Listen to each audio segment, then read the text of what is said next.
La información aquí presentada tiene fines educativos y no reemplaza la formación presencial ni las prácticas supervisadas en ambulancias por instructores certificados. Ahora sí, comencemos. Hola, ¿qué tal? Te doy la bienvenida a MS Académico, un canal en el que vas a encontrar muchísima información que te va a ayudar en tu formación como técnico en urgencias médicas. Algo importante es que la información que te voy a brindar en este canal no sustituye de ninguna manera el que asistas a una escuela a tomar clases en las aulas con instructores certificados y a realizar tus prácticas en hospitales o áreas de ambulancias. La información que te voy a compartir te va a servir para poder llegar a reforzar tus conocimientos o prepararte para presentar tu examen de certificación nacional. Mi nombre es Rodrigo Palou, soy técnico en urgencias médicas certificado hace varios años y actualmente me desempeño como instructor, evaluador y certificador en el área de atención médica prehospitalaria y auxiliares de enfermería. En esta oportunidad vamos a hablar sobre la inducción al servicio médico de emergencia y vamos a tocar algunos temas bastante importantes. Por ejemplo, vamos a definir qué son los servicios médicos de emergencia, cuáles son los roles y responsabilidades de un TUM básico, cuáles son sus atributos profesionales, cuál es el papel que juega la dirección médica y qué se hace para el mejoramiento de la calidad. Bien, vamos entonces a empezar por definir qué son los servicios médicos de emergencia.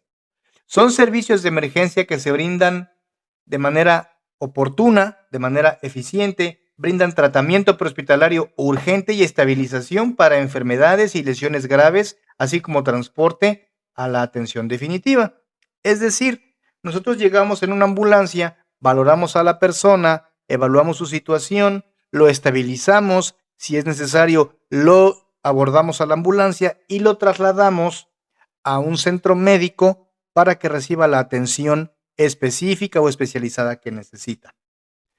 ¿Cuáles son los componentes óptimos del servicio médico de emergencia? Primero, el reglamento y las políticas. Después, un adecuado manejo de recursos. Después, tener recursos humanos capacitados. Los paramédicos debemos estar en constante capacitación y práctica porque esto todos los días tiene algo nuevo, todos los días se actualiza. Las unidades médicas, es decir, las ambulancias, deben estar operativas mecánicamente, eléctricamente y deben tener todo el equipamiento que se necesita porque no sabemos en qué momento tenemos que salir. Tiene que existir también un buen sistema de comunicación entre las ambulancias y la central y entre los propios compañeros cuando se acude al servicio. Es muy importante también ofrecer información y educación al público o capacitación al público. ¿Por qué? Porque es indispensable que hoy en día todo mundo sepa por lo menos lo más elemental, lo más básico de primeros auxilios. Tenemos que tener en consideración que un factor muy interesante que esto tiene es la dirección médica. La dirección médica juega un papel preponderante en el servicio médico de emergencia, pero lo vamos a ver un poquito más adelante. Tenemos que hablar también de los sistemas de trauma y de la evaluación y administración de todo lo anterior para que todo funcione de manera adecuada, de manera correcta.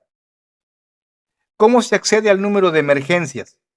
El 911 es por excelencia el número de emergencia que toda persona debe conocer, adultos, niños, etcétera, todo mundo. Este número se creó en 1963 y su uso está únicamente reservado para emergencias. No se puede utilizar para otra cosa, es expresamente para emergencias. A través del 911 puedes pedir apoyo de una ambulancia, la policía, el cuerpo de bomberos, protección civil o cualquier otra autoridad. Ahora bien, vamos a ver algo importante acerca de este número. En el 2021, en el estado de Veracruz, que es donde yo me encuentro, el Congreso local aprobó que se sancione con penas privativas de la libertad, es decir, con cárcel, a las personas que realicen llamadas de broma. Los gobiernos municipales cuentan con los reglamentos necesarios para que los jueces cívicos apliquen las sanciones correspondientes. ¿Por qué te digo esto? No sé si aplique en otros estados de la República Mexicana, pero al menos en Veracruz aplica. ¿Y por qué? Porque tenemos que tener en consideración algo. Cuando se hace una llamada de broma, la ambulancia sale, porque no sabe que es llamada de broma sino hasta que llega. La ambulancia sale, entonces esto implica gasto de recursos, desgaste de la unidad y poner en riesgo al personal.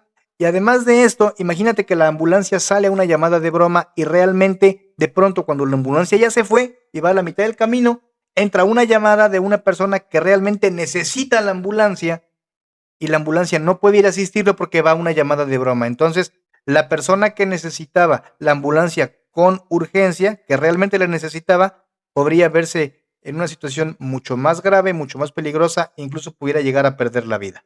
Entonces, es muy importante hacer conciencia de no hacer llamadas de broma. Yo te puedo decir que en los años que llevo en este rubro, me ha tocado escuchar muchísimas llamadas de broma y curiosamente muchas son de adultos y no de niños. Pensamos que son los niños los que hacen las bromas, pero no. Muchas llamadas de broma las hacen los adultos y no los niños. Entonces, es importante el crear conciencia para evitar este tipo de situaciones. ¿Cuáles son los niveles de capacitación? Vamos de abajo hacia arriba.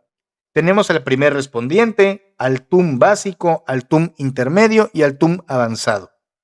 Algunas instituciones hoy por hoy están dejando de lado el TUM intermedio y te están diciendo ahora vas a ser básico y el siguiente nivel es ser avanzado. Inclusive hay delegaciones de la Cruz Roja que te dan los 3 niveles.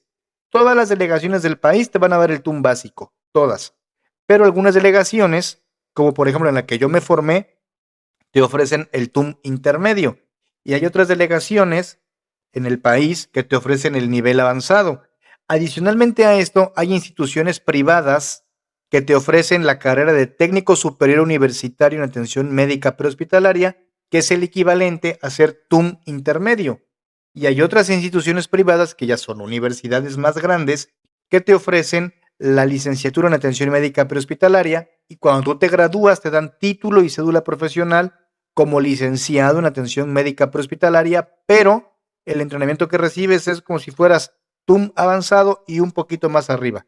Entonces hay diferentes formas de llegar al nivel que uno quiera. Vamos a ver qué hace cada uno de estos. ¿Qué es lo que hace el primer respondiente?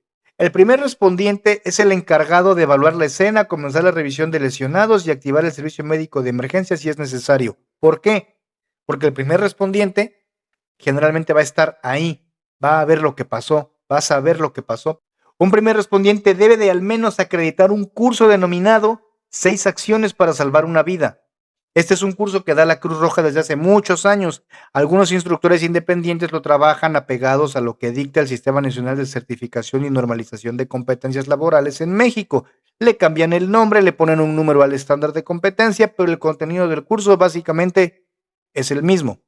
Entonces, cualquier persona que quiera ser primer respondiente tiene que acreditar sí o sí por lo menos un curso de 6 acciones para salvar una vida. ¿Y por qué te digo esto? Mira, por lo siguiente. El emblema que tienes en pantalla se llama Estrella de la Vida. Esta Estrella de la Vida tiene 6 puntas. El curso se llama 6 acciones para salvar una vida. Por lo tanto, el curso y la estrella pues van de la mano. Aquí el detalle es que el curso de primeros auxilios básicos que te permite usar esta estrella es precisamente el 6 acciones. Muchas personas se ponen este emblema porque pertenecen a grupos de rescate, de estos grupos que se dedican a dar señalamiento, a abanderar o hacer estas cosas. Y por ser parte de esos grupos de rescate, se ponen el emblema de la estrella de la vida, algo que no debe de ser, porque la estrella de la vida implica responsabilidad civil y responsabilidad legal. Eso vamos a verlo más adelante. Es asunto de otro tema, pero sí sucede esto. Este emblema es un emblema médico. ¿Qué hace un TUM básico? Es un profesional competente que está entrenado para identificar, evaluar e intervenir en situaciones de urgencia médica con la única finalidad de salvaguardar la vida y prevenir lesiones subsecuentes con base en conocimientos, habilidades, destrezas y aptitudes, cosas que se aprenden en la escuela cuando tomas tus clases con instructores certificados y realizas las prácticas. Por eso te decía que lo que yo te brindo de información no sustituye el que tú vayas a una escuela y tomes clases. Bien, si te está gustando el video, te invito a que te suscribas, a que le des un like y a que actives la campanita para que no te pierdas ninguno de los videos que vamos a estar subiendo. Bien, continuamos. ¿Qué es lo que hace un TUM intermedio? Este es un profesional entrenado en aspectos específicos de soporte vital avanzado, como por ejemplo terapia de IV, interpretación de ritmos cardíacos, desfibrilación e intubación endotraqueal. En algunos lugares, los técnicos en urgencias médicas básicos sí reciben entrenamiento para poder colocar soluciones endovenosas, es decir, colocar sueros, colocar terapia por IV o fluidoterapia, como quieras llamarle. En algunos lugares te lo permiten, en otros no. Dentro de mi experiencia te puedo decir que el último trabajo que tuve en una empresa de ambulancias privadas que fue en el norte del país, yo traía los equipos necesarios para poder canalizar pacientes. Sin embargo, la empresa me decía, no lo puedes hacer. Lo tiene que hacer un médico o una enfermera al interior de un hospital. Entonces, hay algunos lugares, algunas empresas privadas sobre todo, que no te lo permiten. Aunque uno tiene el conocimiento y sabes cómo hacerlo, no te lo permiten. Entonces, no puedes hacerlo. Pero por lo menos lo que es la Cruz Roja y algunas otras instituciones que son IAP, sí te enseñan cómo se hace y te permiten hacerlo. Y si lo haces bien, no tiene mayor problema. Bien, finalmente, ¿qué es lo que hace un TUM avanzado? Este es un profesional entrenado que tiene un entrenamiento mucho más robusto, mucho más extensivo en soporte vital avanzado, incluyendo terapia intravenosa, el uso de farmacología, monitoreo cardíaco ya más avanzado y tiene la capacidad de poder realizar evaluaciones e intervenciones de tratamientos más complejos. ¿Por qué? Porque obtiene destrezas y habilidades específicas para hacerlo.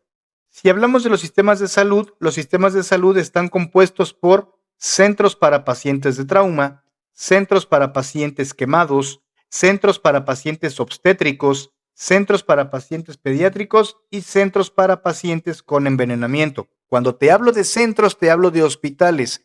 Lamentablemente, en México no se cuenta con todos estos centros en un solo lugar. Sin embargo, sí hay capacidad y hay equipamiento y hay entrenamiento médico para poder resolver este tipo de situaciones.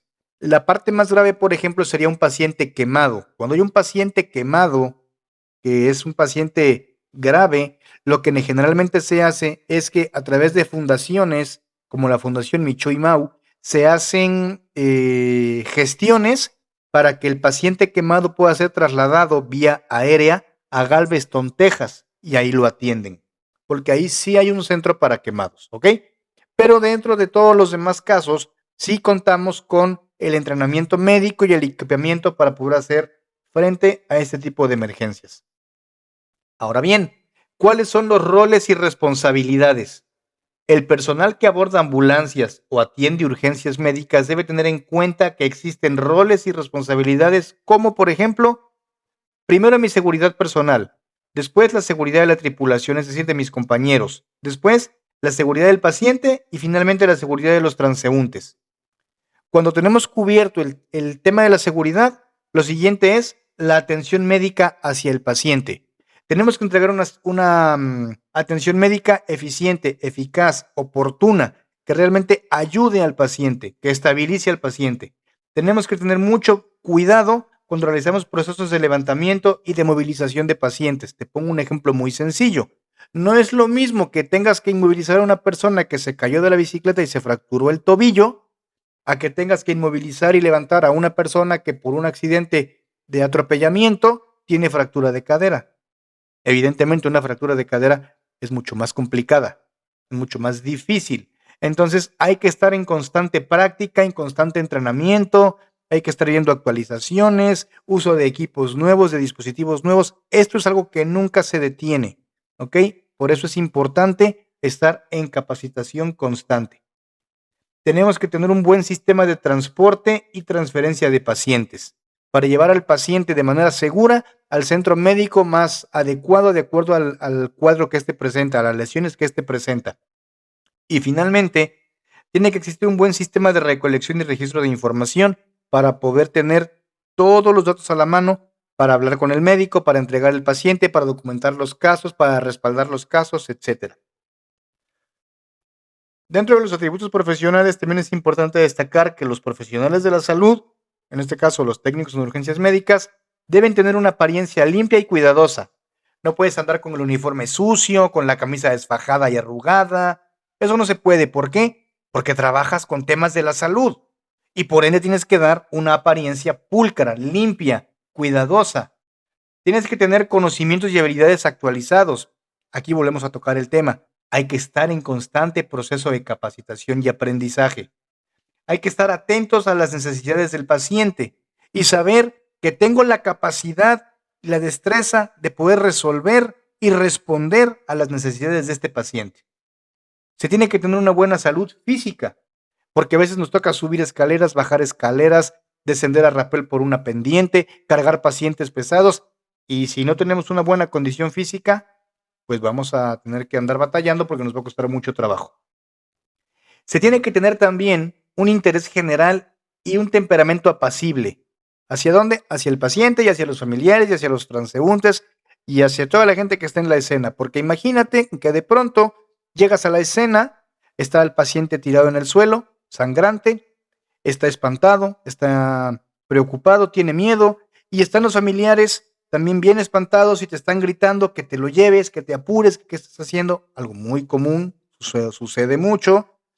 Y si tú todavía te pones en un plan complicado donde regañas al paciente porque no se fijó y se cayó de la bicicleta y regañas a los familiares porque te están gritando y te peleas con todo el mundo, pues es una situación bastante compleja. Entonces, ¿qué es lo que hay que hacer?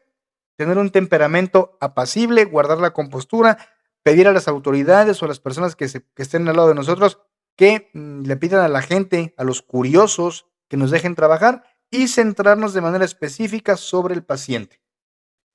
Tenemos también que tener un conocimiento y un respeto de las leyes y reglamentos locales, porque no en todos lados es igual, pero sí es importante tener conocimiento para saber hasta dónde podemos nosotros llegar y hasta dónde no debemos de llegar. ¿Ok? Esto es supremamente importante. La dirección médica es un elemento muy importante del servicio médico de emergencias. ¿Qué es lo que hace el director médico?